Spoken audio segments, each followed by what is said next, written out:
भारत एक बार फिर इतिहास रचने जा रहा है।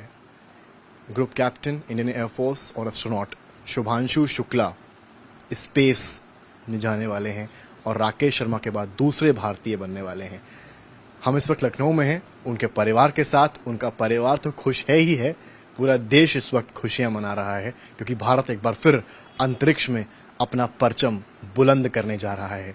हमारे साथ इस वक्त जो मौजूद हैं वो शुभांशु के पिता शंभू जी हैं और माता जी आशा जी मौजूद हैं। दोनों से बात करूंगा, समझूंगा। और इस कमरे को अगर आप देखेंगे तो इस कमरे की कुछ बड़ी दिलचस्प तस्वीरें भी हैं। मैं अपने कैमरामैन से कहूंगा शुरुआत उन तस्वीरों से ही कर दें और इन तस्वीरों को दिखाएं जहां पर शुभांशु शुक्ला यहां पर मौजूद है।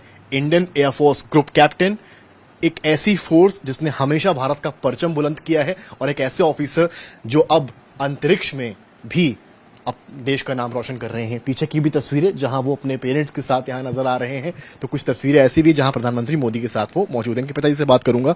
सर, कितना पूरा देश देखिए इस समय बहुत एक्साइटेड है, बहुत खुश है और एक प्राउड मोमेंट है। आप पिता हैं, आपने उनको चलना सिखाया, आप उनके साथ खेले भी हैं, उनको पढ़ाया भी है। किस तरह की फीलिंग है इस वक्त? बहुत अच्छी फीलिंग है। मतलब हम लोग तो यही चाहते हैं, मतलब बच्चा जो है, और हर इंसान चाहता है कि अपना उसका बच्चा जो है उससे बेटर, उसमें भविष्य उसका बेटर रहे। तो हम भी चाहते थे कि हमसे बेटर उसका भविष्य रहे। तो हमारी यही इच्छा थी कि उसका जो है जो भी हो अच्छा हो, और इसी वजह से जो भी अगर उसने इसमें जाना चुना तो हमने मना भी नहीं किया और वो सक्सेस रहा, हर जगह सक्सेस रहा। उसमें जो है जितनी मेहनत उसने की है उसका उसे फल मिला बहुत। अच्छा, मैं कहीं पढ़ रहा था कि वो आप चाहते थे वो यूपीएससी के थ्रू एक आईएएस से या पीसीएस के सर एक एग्जाम क्लियर करें, लेकिन वो उन्होंने फिर एग्जाम दिया और एयरफोर्स में उनका हो गया। उसके पीछे की क्या कहानी है? उसमें भी वो चूंकि इंटर नहीं हो पाया था, इसलिए हम ज़्यादा कोई दबाव पढ़ने का नहीं था कि इंटर करने के बाद ही कुछ डिसाइड करेंगे कि किस में जाएंगे या किस में नहीं जाएंगे।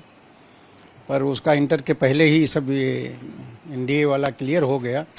तो अब उसका यही था कि इधर रिजल्ट इंटर का आया और उसने ज्वाइन कर लिया, तो बीच में सोचने का कुछ मौका नहीं रहा। उन्होंने बताया भी देर से था शायद। हाँ, कुछ देर से पता था। तो उसका जब रिजल्ट आ गया है तब मुझे पता चला। मतलब जज्बा उनके अंदर एयरफोर्स में देश के लिए कुछ करने का जज्बा बचपन से था। शुरू से था। उसमें कुछ ऐसा नहीं, हमेशा जो है जिसमें वो हाथ डालता था मतलब तो उसको परफेक्ट ही पूरा होता था।